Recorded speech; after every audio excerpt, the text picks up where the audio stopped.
Muito bom dia a todos. Vamos dar início então a mais uma reunião semanal. Hoje é segunda-feira, dia 10 de abril de 2023. A gente começa, como sempre, falando um pouquinho do cenário local. A gente teve uma semana mais curta na semana passada por conta do feriado de Páscoa. O Ibovespa terminou a semana em queda de 1,04%, cotado aos 100.821 pontos.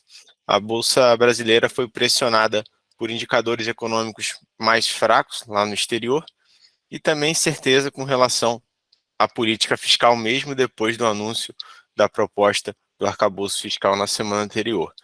Dessa vez, na expectativa do pacote para aumentar a arrecadação de impostos. No campo negativo, o setor de varejo como um todo registrou quedas por conta de notícias sobre a tributação do imposto de renda sobre os créditos de ICMS. E na ponta oposta, PetroRio subiu quase 12% com as altas do preço do barril de petróleo, com o Brent acumulando alta de mais de 6% na semana após o anúncio da OPEP+, de corte de produção de petróleo em 1 milhão de barris por dia a partir de maio. Nos Estados Unidos, os índices terminaram a semana em queda, repercutindo dados que sinalizaram uma economia americana mais desaquecida. O PMI de manufatura registrou 49,2 pontos e, pela primeira vez desde 2009, todos os subcomponentes do índice vieram em campo contracionista. O índice ISM de manufatura também registrou um valor abaixo do esperado, em 46,3 pontos. Lembrando aqui que sempre números abaixo de 50 pontos indicam uma contração da economia, e números acima de 50 pontos indicam expansão. Tá? Também foram publicados dados do setor de serviços, com o índice ISM recuando de 55,1 pontos em fevereiro para 51,2 pontos em março, vindo aquém do consenso de mercado.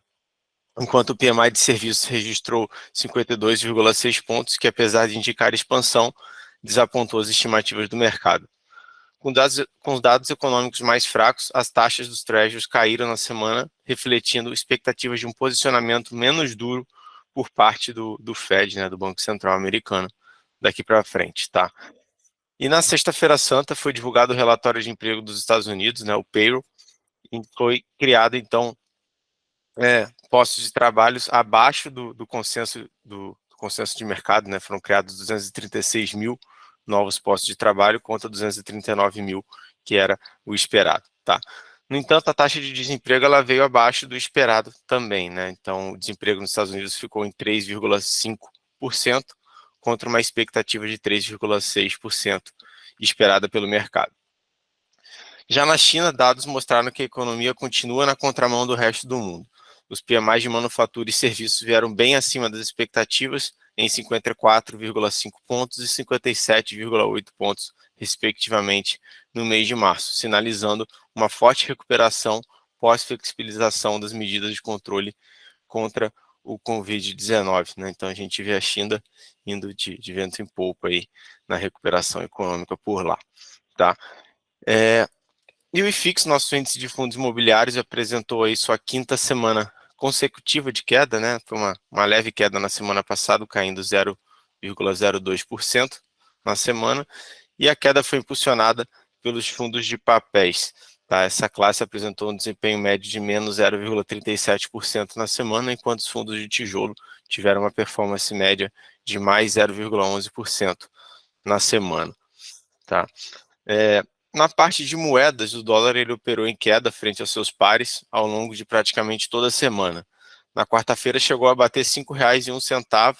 No entanto, na quinta-feira, véspera de feriado e véspera também da divulgação dos dados do payroll, vimos um movimento de correção na moeda, com os investidores adotando uma postura mais de cautela, né? Com isso, o dólar fechou a semana cotado a R$ 5,05, com queda de 0,17%. Já o índice DXY, que mede a performance do dólar frente a uma cesta de moedas, fechou a semana em queda de 0,49%, se aproximando aí dos 102 pontos. Tá? Em criptomoedas, vimos uma semana de performance mista entre os principais criptos. Tá? O Bitcoin fechou a semana em queda de 1,78%, sendo negociado abaixo dos 28 mil dólares, enquanto o Ethereum avançou 1,57% na semana. Tá? Para dar continuidade aqui, eu vou chamar então o Thiago Tavares para comentar um pouquinho da curva de juros para a gente. Bom dia, Thiago. Bom dia, Gustavo. Bom dia, pessoal. Então, dando continuidade aí, as últimas semanas ali foram marcadas por uma queda na curva de juros, em movimento ali que foi impulsionado por fatores externos e apresentação ali da proposta do arcabouço fiscal do governo, né? A exceção fica ali com o DI 24 e o DI 25 ali que está ainda ali em movimento contrário, né? Diante ali do grande leilão de títulos pré-fixados ali que foi realizado pelo Tesouro Nacional e as declarações do presidente da República, onde ele disse ali que os próximos indicados ali ao Banco Central serão pessoas que irão ali defender os interesses do governo. Então, esse movimento recente ali de queda nas taxas teve início ali nas pontas mais curtas da curva, aí essa dinâmica aí coincidiu com os estresses do sistema bancário dos Estados Unidos no mês passado e das perspectivas ali de que o episódio ele poderia desencadear uma reversão do ciclo do aperto monetário global.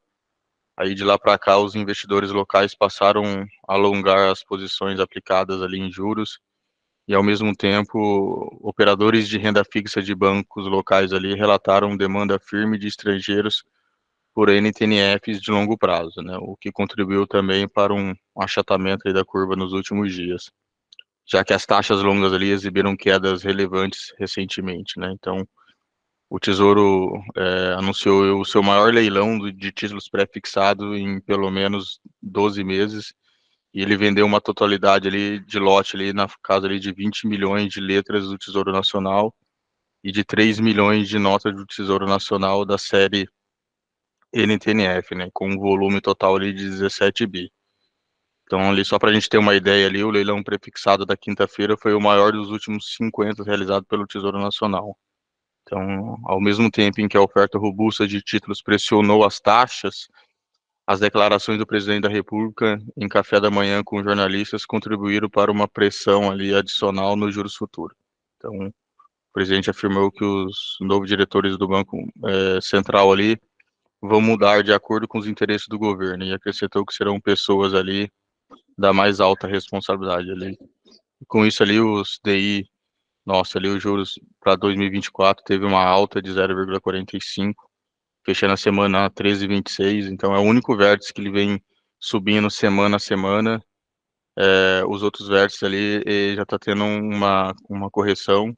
A única exceção ali na semana passada foi o DI 25, mas ficou praticamente no 0 a 0, né? Então ele subiu ali para 12,05, então foi uma alta de 0,12%. E já esse de 26 para frente tá vindo com uma sequência de queda semanal, né? Então a última semana teve uma queda de 0,29% ali, indo para 11,91. O 27 ali teve uma queda de 0,74 e o 29 ali teve uma queda de 0,96. Então, e para essa semana ali teremos a divulgação do nosso IPCA mensal na terça-feira às 9 horas e na quarta-feira às 9h30 será divulgado o CPI referente ao mês de março, que é a inflação ali dos Estados Unidos.